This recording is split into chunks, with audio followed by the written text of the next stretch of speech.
It's not left. It's not right. It's the state versus you. Alex Ansary, Outside the Box. Welcome to the 85th edition of Outside the Box. I'm your host, Alex Ansary. We are coming to you live, as always, from Portland, Oregon, January 25th, 2007. Tonight we have a very special program planned for you, as always, but my guest has fallen ill. Therefore, phone lines are now open for the remainder of the evening.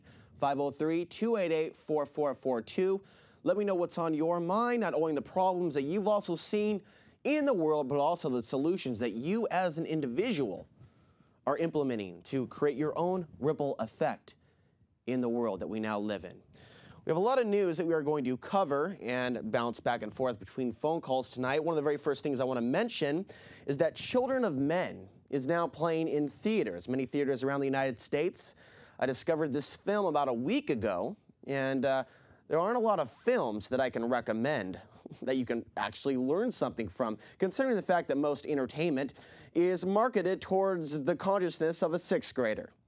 But this film, Children of Men, without ruining the story for you in any way, this film is really like watching THX 1138 on steroids. The kind of world, and it kind of ties in also with the type of world that could be our future, as we will talk about next week with our guest Tom Horn on the topic of eugenics. But this film by itself really depicts what a police state could look like with technology, with the way it's all going in 20 to 30 years. It actually reminds me of the film 28 Days Later in a way. It's not actually a film that unfortunately leaves you with a good message, but hopefully to some degree may wake people up to some of the issues that we are facing that only learn from movies and entertainment. So with that, we will go to your phone calls, but the first story that we're going to go to, China says major shift on the dollar policy is now coming. Now there is some very worrisome news that has come out of China last Saturday, but it hasn't gotten much more than a little blip in the U.S. papers, although we have talked about it on a regular basis on this program. At a high-level financial conference over the course of the last weekend, China's Premier Wen Jiabao said, quote, China would actively explore and expand the channels and avenues and methods for using its foreign exchange reserves. Very brief, basic, general statement. Unless you know a little bit about China and its relationship fiscally with the United States, it may not mean much. But considering that the bulk of China's reserves are in U.S. dollars, it should send tremors, I think, about the future of the greenback, as it's doing right here on this program, and many like it. The dollar has been reeling in recent years. A shift by China out of the dollars, as Wen is hinting, could be catastrophic for our nation. This is very important to understand when you understand the cost of this never-ending war on terror. China's reserves recently surpassed Japan's, now exceeding $1 trillion. Some 70% of these reserves, more than 70 million, are now in dollars. But who knows for how much longer. In the meantime, the Financial Times reported on Tuesday that the U.S. economy last year recorded its lowest rate of labor productivity growth in more than a decade, with growth in output per hour falling behind the EU and Japan. Now, the fall cast doubt on the ability of the Federal Reserve System to cut interest rates as the United States economy slows. China recorded 9.5% productivity growth back in 2006, while India achieved 6.9%, and the new 12 EU member states achieved over 4% growth. And by the way, it is now predicted that India will be the 5th largest economy, surpassing Britain very shortly. The Chancellor in the United Kingdom has also called for a new world order, talking about merging the economies of India and Britain on a couple different levels. In the meantime, the issues of the economy are not the only things on the table pertaining to the relationship between China and the United States. According to the Washington Times today, and they've been talking about this also throughout the last couple of weeks as well, and this has actually been an ongoing situation for some time now. Officials fear war in space by China. Now, China's anti-satellite interceptor test, now back on January 11th, is part of a covert space weapons program designed to cripple the U.S. military in a conflict, defense officials said yesterday in Beijing, as they confirmed it had destroyed one of its own weather satellites. China said it had not weaponized space. The anti-satellite weapon was identified by U.S. government officials as non-explosive, quote, kinetic kill vehicle, end quote, which destroys its target simply by colliding with it. It was the first success in 4 attempts by China to destroy an orbiting object in space over the past 2 years. Now, moving forward on the topic of space, that is, this other part of the universe we live in, not this space here, but the space beyond what you can see right here on the surface of Earth. We're moving our topic tonight to the sun. Rising levels of carbon dioxide and other gases emitted through human activities, believed by scientists to trap heat in the Earth's atmosphere, are actually an effect rather than the cause of global warming. Now, this is all according to a prominent Russian scientist on Monday. He's not alone. There are many scientists, mainstream scientists, that you may or may not have heard of in the mainstream media, talking about the sun heating up and its effect on human activity on planet Earth and also plant life activity on planet Earth. Not only that, but there's also the weather to consider as well, and the whole general climatic cycle that mankind thinks they know so much about. Now, he who is the head of Space Research Laboratory at the St. Petersburg-based observatory says global warming stems from an increase in the actual sun's activity. Now, his view contradicts, of course, the international scientific consensus that climatic change is attributable to the emission of greenhouse gases only generated by industrial activities, such as the burning of fossil fuels and deforestation. So this is quite interesting to see this take effect, as 2007, by the way, just as a reminder, is predicted to be the warmest year on record, right here at home on planet Earth. So that's going to change things as well. And I see the issues with the water supply, not only the fossil fuel issue, being at the forefront of that crisis. Moving forward, as we experience this never-ending war on terror and the ramp-up to war with the nation of Iran, we have seen now many people come out openly talking about centralizing control, preemptively striking the enemy before they strike us. Pat Robertson, thank you very much for showing your true colors. But Newt Gingrich again is back in the news. Now, he's echoing the plotline of a popular TV show such as 24. And he's talking about, at a recent conference, that Israel and the United States could face a potential second Holocaust. Not in the Holocaust that we're talking about here on the program, the one that is incrementally being established around the world, this global gulag prison planet. No, they are talking about our enemies. Yes, the dark-skinned Persians engineering a Holocaust to again destroy our freedoms or something like that. He talks about the second Holocaust in the future and that 2 or 3 cities could be destroyed by these societies, pushing us further into a world of more and increasing greater dictator-like societies flourishing around the world. So, of course, the pressure, of course, is put back on Iran. At the same time, this TV show that is giving so much promotion on not only MySpace, but mainstream TV and, of course, commercial radio is this show known to many of you as 24. Fox Television's 24 features Kiefer Sutherland as a sort of superhero character, as you're used to seeing him. He's a counterterrorism agent who sometimes uses torture to gain information. And this season's plot, of course, includes visions and depictions of people being put in concentration camps. It's a scene from the movie The Siege.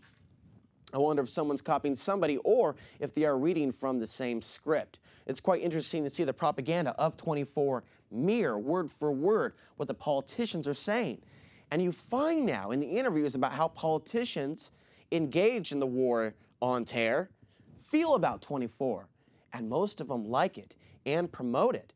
and suggest that we should watch it as educational material to see what it could be like if we don't give in to the madness. And we got a lot more news, of course, coming up your way in the next hour.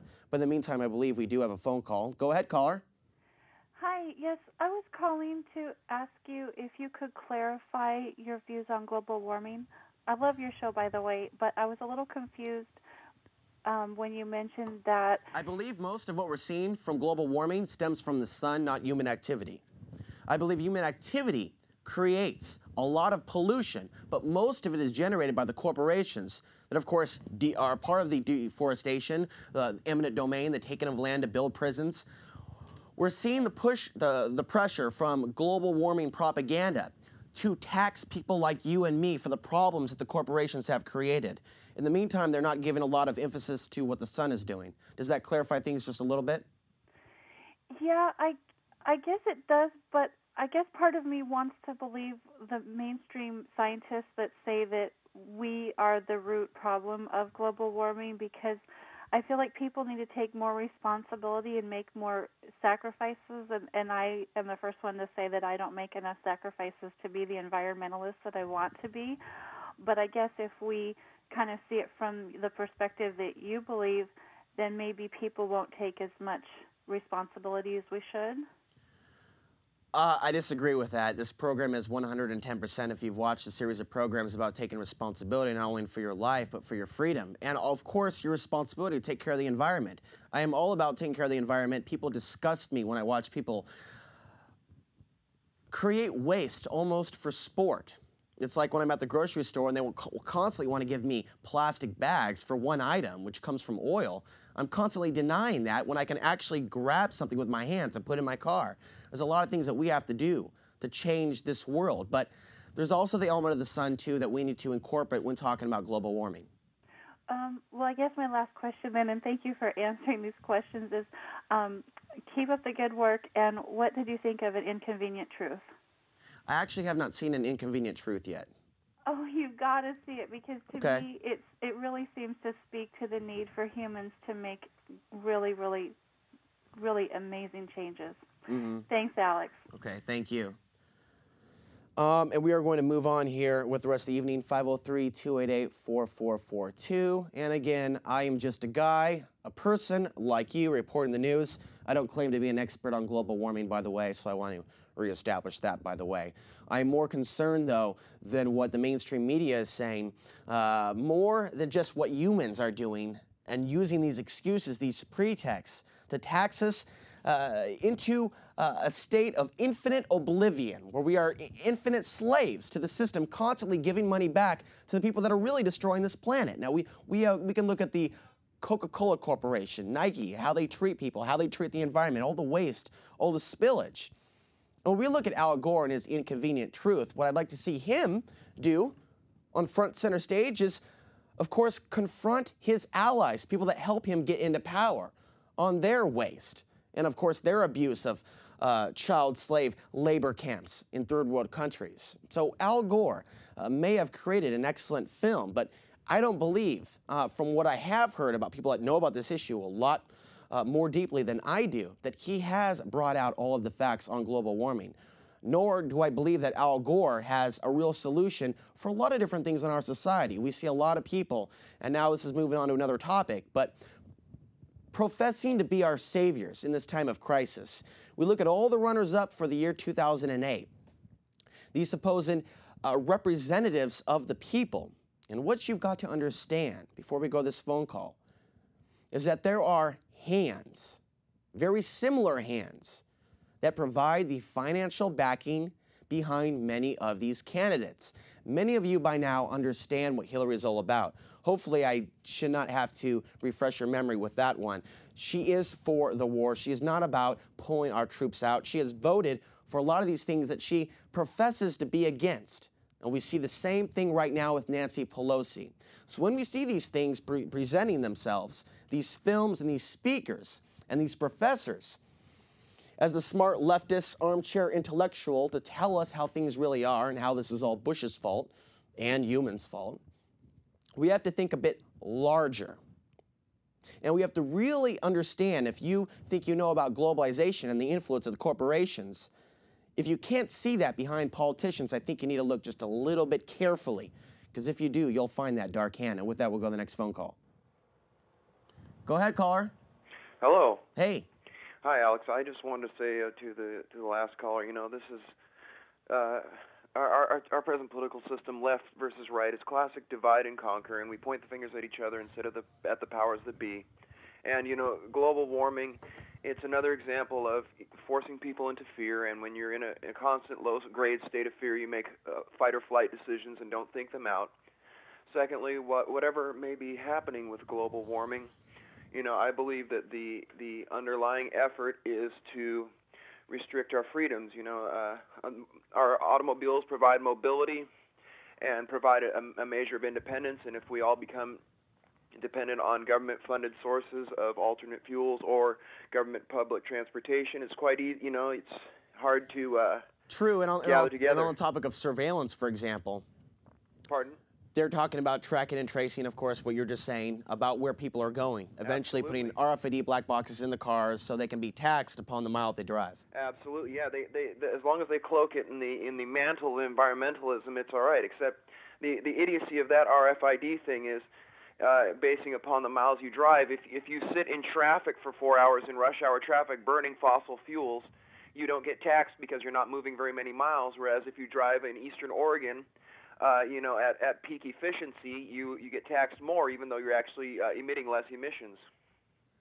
I think trucking is really going to be hurt here very shortly. Absolutely, and you know, this may sound a bit conspiratorial, but I want to throw this out. You know, a lot of people won't accept RFID if it's labeled as such, but you know, these satellite radio systems, they need your information in order to tell if you're a subscriber, and they need to know exactly where you are in order to beam your signal to you and where it's coming from. So you de facto have an RFID set up within your car without even ever having to submit to it. You volunteer for it.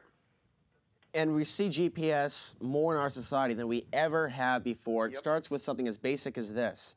And the only way to take out that signal would be, of course, to physically take out the battery. It's not just turning it off. That's why I use a landline. It's not much safer, but I would at least lets me know when if I'm being listened to, where and when it's happening. That's right. Well, thanks for your call. Anything? Thank you, and I appreciate what the opportunity you guys present for alternate media, and it just every day I see the number of cable access channels shrinking, and I find it very hurtful. Because you know, the fist tightens, but again, as the fist tightens, more of us squeeze through the fingers. That's right. That's right. Thank you. And yeah, thank you. And I will turn off my phone so that I may continue to absorb a little bit of wisdom. Well, thanks for the compliment. Thank you, sir. It's just the news. I'm not brilliant. I'm not a genius. Some of you perceive me as such. Some of you think I'm a retard. That's fine. It's just the news, and most of this is documented. And all I try to do is present the facts, give you a little meat, some reality to chew on a conscious level. Not just all the news that beams into your subconscious they don't realize is there, but actually pulling it out and looking at it, okay? And then once you begin to have a feeling about maybe what could have happened on 9/11 or what really happened, I would say, on 9/11, you got to remember that you need to validate every aspect of the information that I present or that you see in another documentary. I see some documentaries and talk shows, even on RBN, that I don't agree with. So you have to validate and revalidate so you know, of course, that it's true. Now we need to talk a little bit about Iran. A top U.S. diplomat has confirmed that a second U.S. aircraft carrier strike group has been deployed to the Gulf. Of course, in order to send a clear signal, as they say, to Iran so that they will be crushed if they continue to defy the wishes of the U.S. government by enriching uranium. In the meantime, Israeli Prime Minister Ehud Olmert on Wednesday warned that if the world's diplomatic efforts to stop Iran's nuclear program fails, then much more severe steps should be taken. And there's a rumor going around on the internet right now. I cannot validate if it is true or not because I looked at the source and it was a blogger, so I'm not going to present it as truth. But there's a rumor going on that the Israeli government sent some F-16s over to start a bombing raid in Iran recently, and they were sent back home by the United States. And this is reported allegedly to have occurred on January 7th. Shortly after that time, a U.S. spy plane was shot down in Iran. At the same time, just as a refresher, what we talked about last week, an Iranian diplomatic office that was based in Iraq was raided, and their diplomats have been seized, their diplomatic status, while recognized by Tehran and some other member countries of the world, not by the United States. If the world turns a blind eye now, according to the Prime Minister of Israel, if the world turns a blind eye now to what we face with Iran while ignoring reality, those of us who wish to prevent Iran from becoming a nuclear power will, down the road, not be left with any choice but to take much more severe steps in the future. Now, he welcomed the United Nations Security Council Resolution 1703, passed last month, which calls for sanctions against Iran for non-compliance over its nuclear program of uranium enrichment. In the meantime, Israel's Minister of Justice says it plans to charge the country's largely ceremonial head of state, Moshe Kassav, with rape and abuse of power.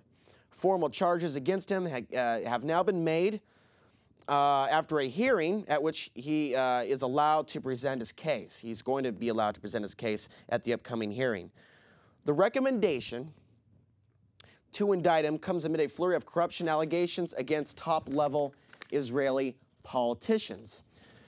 Iran's defense minister, in the meantime, has vowed yesterday that the country's armed forces is going to crush, quote, crush, any military strike or threat, the latest broadside in a standoff with the West over its nuclear ambitions. The Islamic Republic's army is in a state of complete readiness, and they're monitoring everything in order to give it a crushing response to even the smallest aggression or threat. This quote comes from Defense Minister Mustafa Mohammad Najjar. He was quoted by the ISNA news agency. In the meantime, in Africa, the United States has conducted a second strike in Somalia. U.S. officials said on Wednesday as the top U.S. envoy in East Africa met an ousted Islamic leader to press for a reconciliation with the government. The new airstrike came roughly 2 weeks after an AC-130 plane killed what Washington said were 8 al-Qaeda affiliate fighters, hiding among Islamic remnants pushed to Somalia's southern tip by Ethiopian and Somali government forces, which have very strong ties to the group that drug 18 U.S. servicemen through the streets of Somalia, their corpses that is, in 1993, as depicted in the film Black Hawk Down. Now, the BBC has recently reported that thousands of Lebanese demonstrators still have paralyzed much of the country, barricading roads as part of a strike aimed at toppling the government there in Lebanon. Smoke billowed out over Beirut as protesters burned tires and flights in and out of the city were canceled as roads to the airport were blocked. The Hezbollah-led opposition called the strike as part of its drive to dislodge the government and hold new elections. Pro-Western Lebanese leaders accused strike leaders of staging a coup. In the meantime, though, in Britain, an overwhelming majority pertaining to the surveillance society are now willing, because they're scared, to surrender civil liberties to help tackle the threat of terrorism, the nation's leading social research institute will disclose today. The survey found 7 in 10 people think compulsory ID cards for all adults would be a price worth paying to reduce the threat of terrorism. 8 in 10 said the authorities should be able to tap the phones of people suspected of involvement in terrorism, open their mail, as we read, of course, the report disclosing that last week, and, of course, impose electronic tagging, or worse yet, home curfews. The findings come from an annual British social attitude survey. Again, this is sociology, the work that social engineers do when they go to work for private interest groups or the corporations. They developed this based on interviews with a sample of 3,000 adults by the National Center for Social Research. Again, they're learning about us. They're gathering the data. They're gathering the data. They're developing their thesis. How do people feel about the policies we are implementing? Is it working? Is it not working? Do we have to change something? Change the script, alter something? Is the copy perfect? These are things to talk about. These are things to examine. And my friends, I have denounced 110% the mainstream media and the quality of the information on it. I learn and I report news off the wire as it should be done, without a bias with a corporate front or a lot of money behind me, because that's not something I need to galvanize and energize the audience that I'm building at this point. How much longer I will have Access TV or this facility to beam that message to you, I don't know. I don't know. But the point of the matter is, people are waking up. And they don't need necessarily to know about a few different cats out there that have been at the game a lot longer than the average Joe Blow. What they do need to know is that their world, as it has been presented to them since they were a child, the whole womb to tomb program, is a fallacy, is a lie, is a fraud. And there is a whole nother world of information even beyond that of the police state and the world of surveillance, which we talk about here,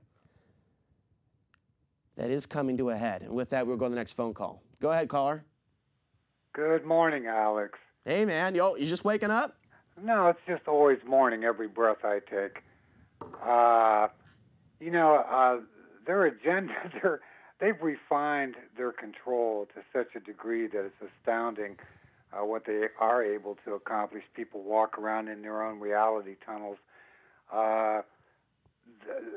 They've decided that they don't want to deal with the issue of 9/11 because it's old hat. It's troublesome.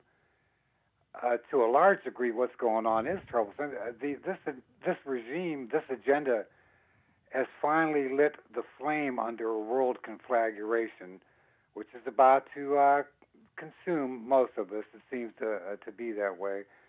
And I've thought for a while, what would be their next move? My goodness, watching Hillary and the rest of the kabuki puppets dance for their positions in the government, all corporate dolls, each and every one of them. Oh, by the way, I just want to throw out there for the whole thing I said about Hillary, Cindy Sheehan is behind what I'm saying because she wrote an excellent editorial about the hypocrisy, the big money that came to her that she didn't talk about at first, but now she is, from the high-powered Democrats and, of course, Hollywood. So she's gone public with that. Hillary?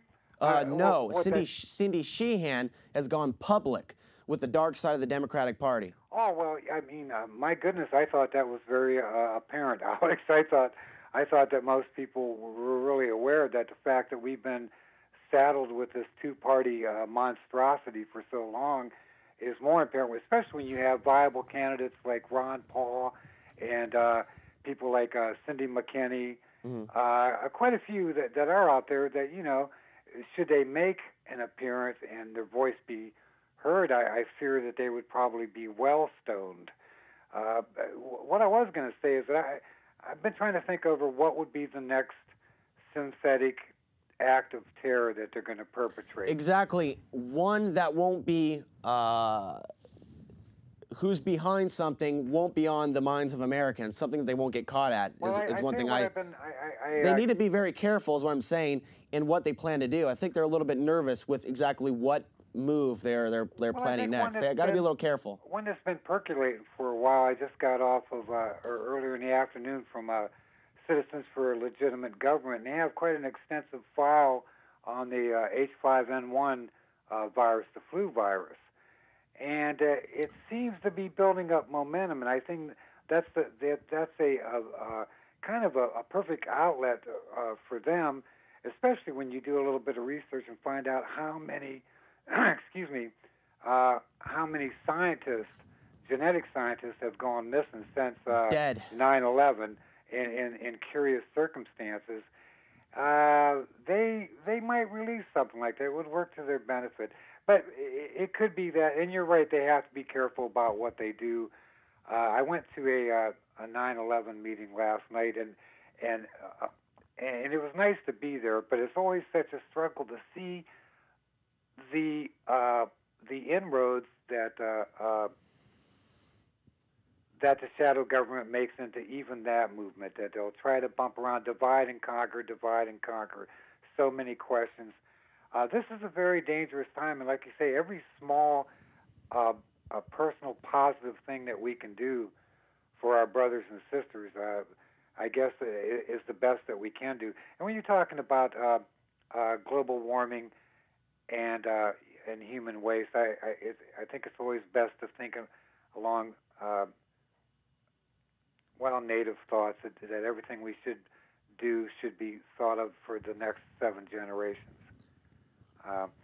I appreciate what you're doing. I appreciate what a lot of people are trying to do to fight this monster. And sometimes it is overwhelming, but it's true.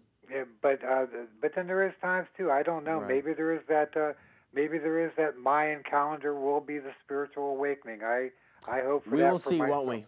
We'll see. Yeah, we will. And I hope to be there with the rest of you. Have a good night, brother. Thank you. And before I go to the next article, it's more than just fighting the monster. It's understanding the way things are going, whether you like it or not, whether you want to hear it or not, some of the inevitable losses that are taking place against humanity, against civil liberties. This show is not political, okay? We try to break out of that box and try to help people understand that we're not just talking about you and your lifestyle and how it's going to change. The world is changing. Globalization is here in a way that the protesters back in 99, 98, 2000 could have never envisioned. It's not just something that stems from the corporations. This is much. We are in some deep doo-doo. That we are, my friends. You can quote me on that. We are in some deep doo-doo. And we are going to experience a lot of things that are uncomfortable, and I've talked about a lot of those things in the past. There's no point in rehashing over the same nightmares. The point is this: it's also about the spiritual growth, the epiphany, what we learn from these experiences and how we move forward through it. And understand, of course, why they're happening. That may sound too broad or cliche for you, I'm sorry. But this consciousness shift that I talk about, without it, nothing's going to change. Nothing. It can't change.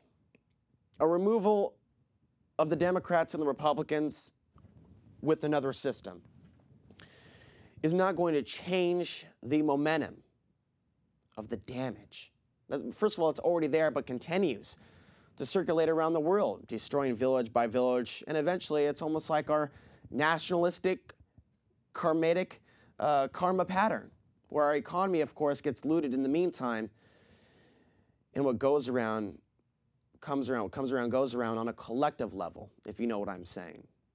And that's going to be really sad to understand that all this destruction that people have committed in our name is going to come and haunt the nightmares of not only us when we're a little bit older, but of our children and our grandchildren, which will be living in a completely different nanotechnological world if they're still around in 50 years or so. And with that, we'll go to the next phone call. Oh, hi there, Alex. How Hey, you man. doing? My call today is kind of a call out to folks to watch out. Talking about what you had there, I was going to go on the ID card thing because recently, you had to have the you have to have your passport to go, to Mexico or Canada nowadays. And something troubled me that I saw on the Oregon government website where you look up for the DMV.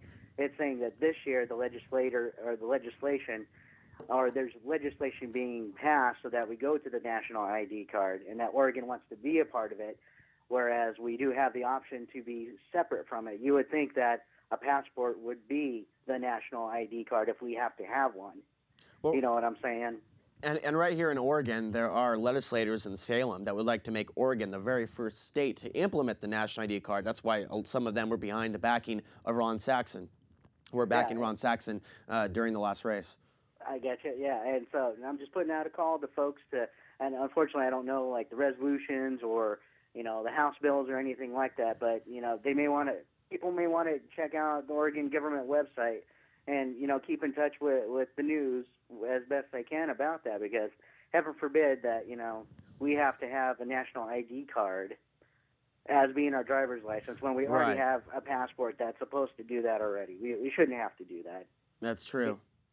I don't know. Well, there are a lot more people than before talking specifically about the national ID card. I haven't seen any real mobilization in terms of activism in Portland on this issue alone. I'm kind of surprised. They are doing it in some other cities and towns around the U.S. But I think enough of you that are watching this show, there's a way for so many of you that are listening, that are watching this show, that want to get in touch with each other. I don't know how to suggest something for that, but I feel like that needs to happen. There needs to be a meeting of people that watch this show, even if I'm not there, to get to know each other and mobilize in ways here locally that aren't done right now.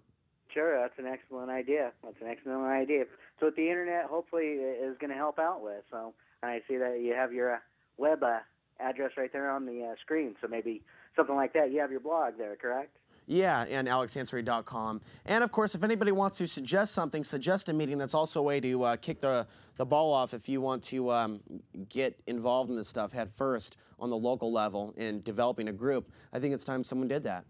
Okay. Well, I appreciate your time, Alex. Cool. Thank you. Thank you. And in a city, about over half a million people, in just Portland alone. It's much larger in the Portland metro area, but that's a lot of people, and that's a lot of viewers that watch this show. So I think there's a lot of people out there that could do something if they were inspired to do so, to put it bluntly. We still have another call?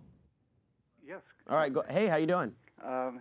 Good evening, Alex. Thanks for your passion, for all your efforts in freeing us from the myths of exceptionalism and unilateralism. And ethnocentrism. I think we're facing a blind rule of indifference, which also occurred in Germany toward all mentality, toward all human life. I think we also are facing the Creole trick. Yes. That is, the perpetrators always pretend to be the victims. And we confuse offense and defense. Yeah, it's problem, reaction, solution, and this formula gets repackaged and rewritten in a couple different ways. It was Dostoevsky who warned that people would surrender their freedom to the Grand Inquisitor for his promise of happiness. And we are seeing that now. Yes. I also would recommend Bill Moyer's address on media in the future. He said, they come to serve the public and leave to join the plantation. Interesting. Yes, that the failed war becomes stylized as a surge, as some electrical event. And the view from the couch is the view from on high. Wow. Very powerful. There's a lot of powerful things that were left. DemocracyNow.org. Okay. DemocracyNow.org. Well, thank you. Thank you. And there are so many historical examples of the warnings, trying to prevent things that Paul Craig Roberts, former guest on Outside the Box and former Assistant Secretary of Treasury under Reagan, has to say about the new America that we live in, this police state control grid, which was where we are going now before we go to any more calls. Paul Craig Roberts writes for Counterpunch on a regular basis. Here is his latest commentary, just parts of it, because we don't have time to get through all of it, but he notes that in recent years, American police forces have called out SWAT teams 40,000 or more times annually, serving routine warrants to people who pose no danger to the police or to the public. Today, SWAT teams are deployed for routine police duties. In the United States, 75 to 80% of SWAT deployments are for warrant services. In a high percentage of the cases, the SWAT teams forcibly enter the wrong address, resulting in death, injury, and trauma to perfectly innocent people. Occasionally high-keyed up, police kill one another in the confusion caused by their stun grenades. The militarization of local police forces got a big boost from Attorney General Ed Measers. war on drugs during the Reagan administration. Today, 17,000 local police forces are equipped with such military equipment, such as Black Hawk helicopters, machine guns, grenade launchers, battering rams, explosives, chemical sprays, body armor, night vision, rappelling gear, and armored vehicles. Some have tanks. In '97, for example, police departments received 1.2 million pieces of military equipment. With local police forces now armed beyond the standard of U.S. heavy infantry, police forces have been retrained to vaporize, not Mirandize. See what I'm saying? The mindset of militarized SWAT teams is geared to talk out or killing the suspect. Thus, the many deaths from SWAT team invasions are completely unnecessary. Many innocent people are killed in nighttime SWAT team entries because they don't realize that it is the police who have broken into their homes. They believe they are confronted by dangerous criminals, and this is very important to understand, when they try to defend themselves when they are shot down by the police. I remember bullhorning at the square, and this was one of the points that I picked up about the Supreme Court ruling about, in a 5-4 ruling, they can enter your home without knocking or announcing that they're there. They can just barge in, and that's legal. So you got a question. Your girlfriend's there cooking. You're living in a bad part of town. Cop sirens on a regular basis every 30 minutes if you live anywhere like in the neighborhood I live in. And I'm right there in the zone, so I got the cop sirens come from all angles. And I'll hear 10 going down the street. And there's always the straggler. I always love to hear the straggler. It'll be like a minute later, the other cop, he's pulling someone over for picking their nose. He'll come later on. And it's interesting to see this escalate and people not get very concerned about it. But anyway, the point is, you're living in a neighborhood like mine, you're taking care of your girlfriend or your family, and someone bursts into the house with a gun. By the way, my friends, other criminals carry big, high-powered guns as well sometimes during home invasions and wear ski masks. So if someone's just wearing black with no identification, there's actually not a clear-cut way to tell who is friend and who is foe. And whether it's the criminal or a SWAT team, in most cases, they are both foe. As long as the war on drugs persists and as long as it produces financial rewards to police departments, local police saturated with military weapons and war citizens brainwashed citizens, as long as that is going on, freedom-loving Americans like you and I are going to continue to be terrorized. And with the next report, as a friend called me frantically this morning, making sure that I reported to you, and I'm glad he did, kind of shows the escalation of the military-style weapons that we are starting to see get employed more and more in our society. We saw during the Republic National Convention in New York City in 2004, the preparation of the possible use of sound weapons. Now we are talking about the military's new weapon, which it calls an active denial system. But it's all, actually, this is an understatement. It's a ray gun that shoots a beam that makes people feel as if they are about to catch fire. There are a number of websites linked in the story, including defensetech.com, wired.com, and a number of other websites, as well as the Associated Press. Now, this is according from the AP. Apart from causing that terrifying sensation, the technology is supposed to be harmless, a non-lethal way to get enemies to just drop their weapons. Sounds good. Sounds good at first, not a big deal. Drop your weapons. You're being blasted with a ray, not a big deal. Non-lethal, so they call it. Officials say the weapon is not expected to go into production until at least 2010. But all branches of the military have expressed interest in this new weapon. During the first media demonstration of the weapon Wednesday, airmen fired beams, this is yesterday, from a large dish antenna mounted atop a Humvee at people pretending to be rioters and acting out other scenarios that U.S. troops might encounter in war zones. The device's two-man crew located their targets through powerful lenses and fired beams from more than 500 yards away. That is nearly 17 times the range of existing non-lethal weapons, such as rubber bullets. The weapon could be mounted aboard ships, airplanes, helicopters, and routinely used for security or anti-terrorism operations. The system was developed by the military, but the two devices currently being evaluated were built by defense contractor Raytheon. Also, DARPA has been involved in this for, at least that we can measure, 7 years, but most likely much longer, and this has been used to kill civilians in Iraq at the launch of the war back in 2003. This was also reported on KPTV 12, Fox affiliate locally on TV this morning here in Portland. In the meantime, we have also talked about the nano weapons that are being developed by Israel and DARPA as well. Israel is developing a robot the size of a hornet to attack terrorists. And although the prototype will not fly for 3 years, killer micro air vehicles, or MAVs, are much closer than that. British Special Forces already use 6-inch MAV aircraft called WASPs. For reconnaissance in Afghanistan, the $3,000 WASP is operated with a Game Boy-style controller and is nearly silent, so it can get very close to the target without being detected. A new development will reportedly see the WASP fitted with a C4 explosive warhead for kamikaze attacks on snipers. One newspaper dubbed it the Talibanator. It's the Talibanator.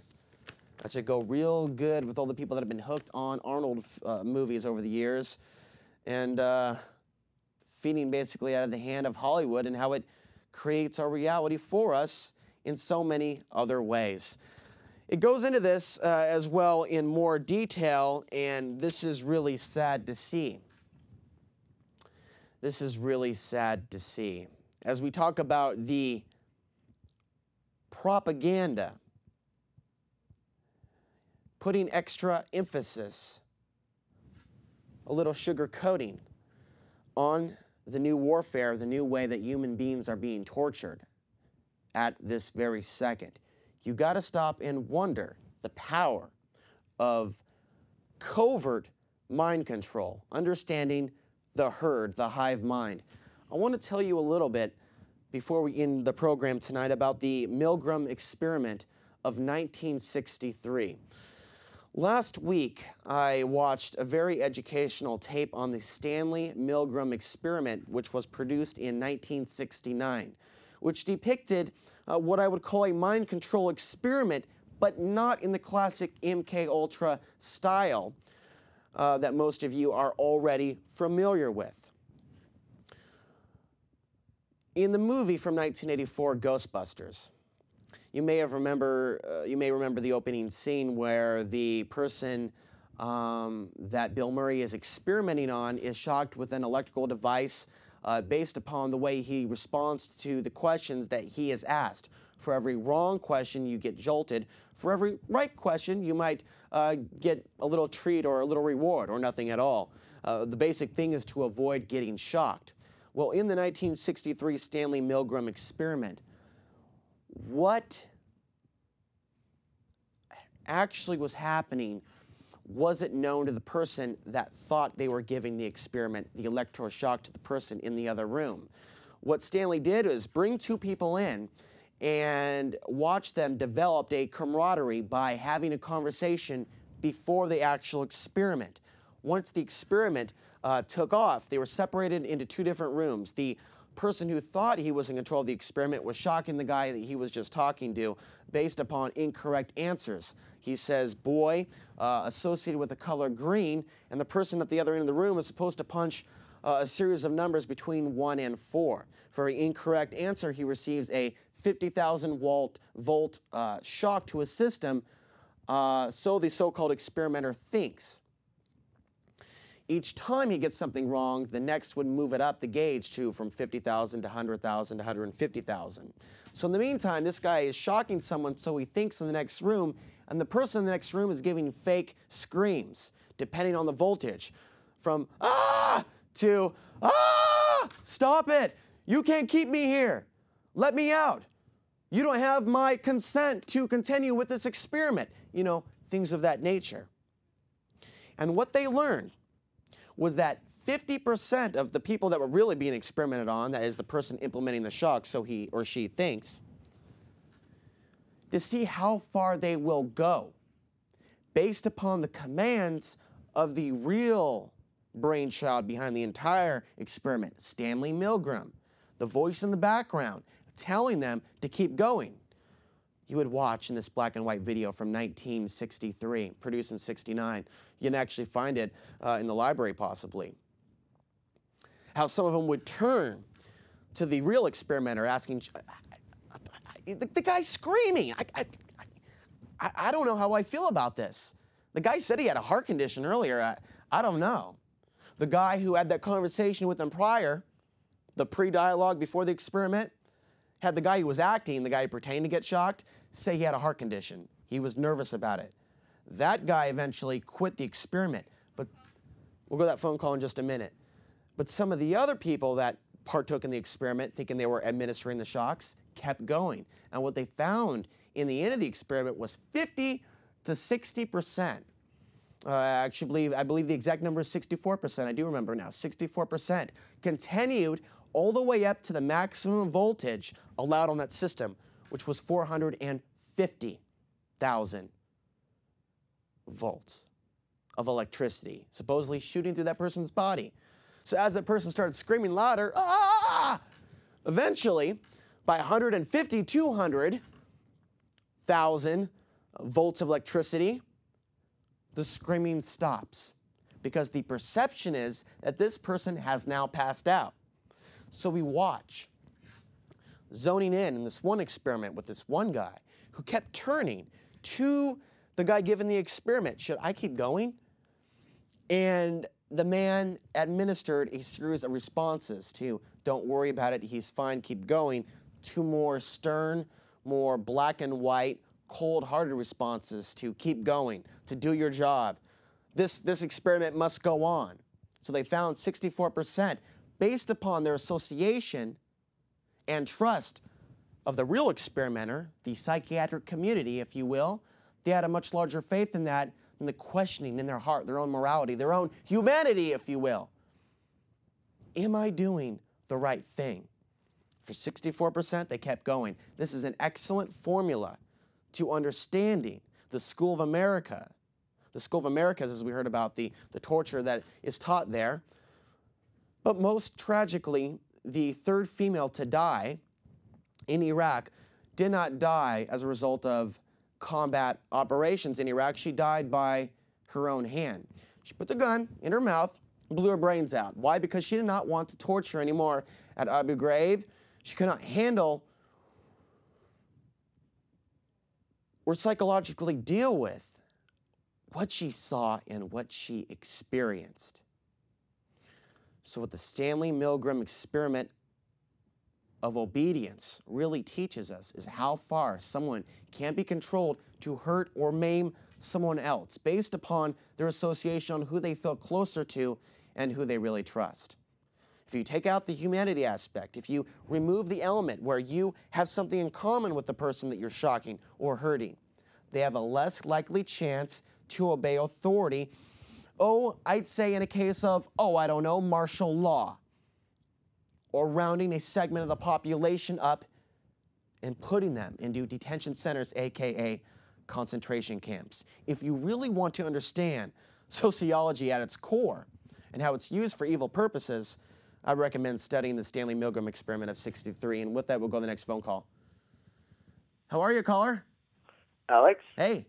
Hi, Ken. I don't know if you noticed, but on Monday and Tuesday we had beautiful bluebird days, no wind, no whatever. We're building a huge construction project up in East Vancouver, Washington, and we have a second one going on down in Wilsonville. I called my counterpart who supervises Wilsonville, and I said, are you aware the chemtrail planes are out today? And he says, yeah, we've been watching them. And Alex, 10 people on my site and 5 people on his site, all professional carpenters and whatever, are very concerned about the fact that we counted 23 tracks. These planes started turning on this white jet just north of Vancouver. We could see it go on. And then I called him and said, what's happening in Wilsonville? He says, yep, they just went over and they turned it off. We're watching it. And by the end of the day, Alex, I came across the 205 bridge. I turned my head to the right. I couldn't even see the Portland Airport Tower. It was a gray haze that stayed in the city for almost 2 days. And isn't there an organization in Portland called something like Look Up Portland or whatever that are tracking and being aware of these? I called the Victoria Taft show that night on the radio. to ask her if she knew anything about it. And of course, her immediate response, which I didn't think so, was she started playing the Tesla woo music, and she said, "Are you wearing your tinfoil hat, Ken?" And I said, "With that, Victoria, I will not listen to your show again. I took you seriously. You don't take us seriously." Anyway, love your tie, and I'm sorry I caught just the last end of your show, but any comment on that? The chemtrails on Monday and Tuesday were worse than I've seen in 3 years in Portland. Thanks. Love your show. And I didn't bring that up because it's a regular basis in this town, and I know exactly what you're talking about, and I was observing them myself up in Gresham.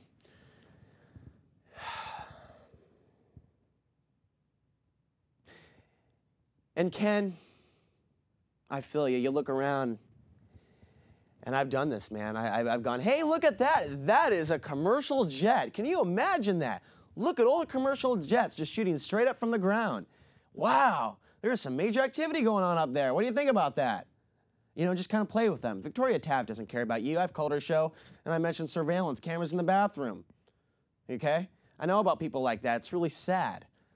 I heard this guy on the Christian network at 93.1, and you wouldn't even know it was a Christian network. There was not even a mention of God or Jesus on that program or what Jesus really stood for. What it was all about is this new Lars Larson on the scene of Oregon, actually, this new Bill O'Reilly.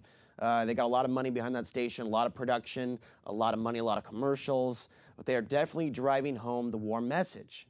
But looking at that issue and looking at the issue of chemtrails, by the way, I don't know of a group in Portland working on that, but I know that there are a lot of people concerned about it. It's an excellent way to close because we live in an encapsulated world. This is the Matrix. You look around and you see the chemtrails, you can see the cameras, you can see the dome cameras, you can see all of these strange different things happening, the unsolved mysteries, if you will, and you wonder and you look around and you go, my friends, can you not see what is in plain sight? The sad truth is we have to come to our own conclusions and discovery of the truth on our own free will and volition.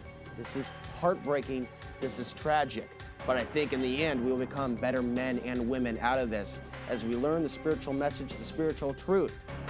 But we have to do what we can, not only for our own lives, but those around us, the people we care about. We have so many issues to fight, and it gets really stressful and frustrating, but you know as well as I do that a lot of these things are coming to a head. It's one big lesson, but most of all, in the words of Bill Hicks, life. This is just a ride. So with that, I'm Alex Ansary reminding you the path to the ultimate truth we're all still trying to find still starts within your own mind, within your own heart, within yourself. And with that, I will see you next week. Good night.